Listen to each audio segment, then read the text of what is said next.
Okay, so on our mid-segment notes, we know that a mid-segment, we already learned this, is a segment connecting the midpoints of two sides of a triangle.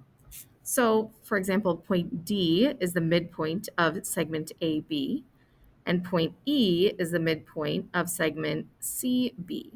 So then if we connect those, we get the midsegment.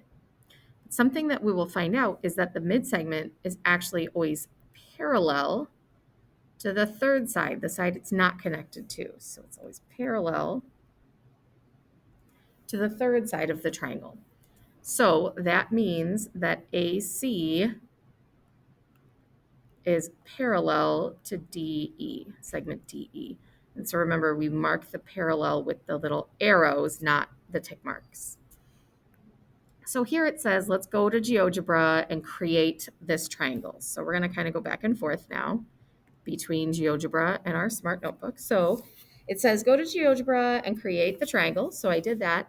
And now it says, create the midpoint. So I'm going to use my GeoGebra tools, and I'm going to construct a midpoint on AB and on CB.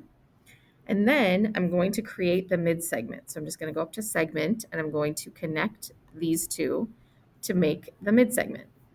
And I'm just going to make it darker so that you can see it. Okay, so that is our midsegment DE. And then it says measure DE and AC. Okay, so we're going to measure the distance or length. So DE, oh my gosh, that's not what I wanted to do. So I'm going to measure by just going from D to E. That's 3. And the length from A to C is 5. I think I have my rounding on. So let me go to my settings and have it round it to like 2 decimal places. Okay. So now you can see that it's not exactly 3 and it's not exactly 5. And so how do these lengths compare? So I don't actually know how they compare because these are like decimals. So it says I could move things around. So I'm going to move things around until I get some nicer numbers. Oh, that was a pretty nice number, 3.02 or 3.0. Oh, there we go. There's some nice numbers. So you can see that DE is 3 and AC is 6. So I'm going to come back in here and I'm going to say that DE is 3 and AC is 6 after I moved some segments around. So how does the length of DE compare to the length of AC? Well, it's half as big. So 2 times DE equals AC. Or half of AC equals DE.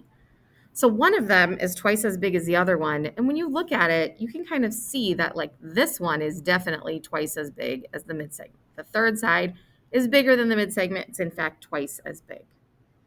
So it says move them around. Now how does it compare? So if we continue to move them, that is going to always be the case. So when we get close to 5 here, we're getting close to 10. There's a little bit of a rounding thing going on here, but you can see that it's always true. And you can also see that DE always stays parallel to AC. So that's something else that we know. So I'll just write same. Nope, that sounds like they're equal. Sorry, same relationship. Okay. So the midsegment is always parallel to the third side and half the length of the third side. So if I call this guy X, then this guy will be 2X. And they are parallel. So I'm going to put the little arrow. Okay. And so that shows that they're parallel and half as big. So now we're going to just do the first problem together on the back. So this is in here. So I'm going to do the first one with you. So which one is the midsegment here? So I can see my markings, that's a midpoint, and I can see from these markings that Z is a midpoint. And so WZ is going to be my midsegment. Well, that means that the two parallel segments are WZ, segment WZ, and segment UV. All right. And then it says label the triangle with the following lengths. So it says WU is 8 centimeters. You do not need to put the centimeters. You can just put an 8. TZ is 10 centimeters and WZ is 12 centimeters. So what else do we know? So I know I have congruent markings in different places. So like I have a 1 tick right here. I have the same 1 tick right there. So TW has to be 8 because it's the same as WU.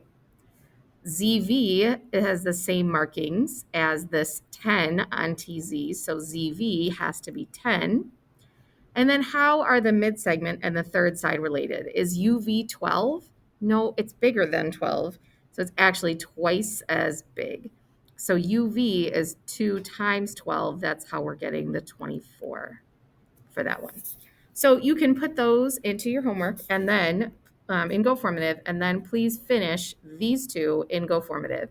There will be things that you will need to write on the show your work, such as labeling segment lengths, labeling things parallel, that sort of thing. So make sure you do all the show your works also.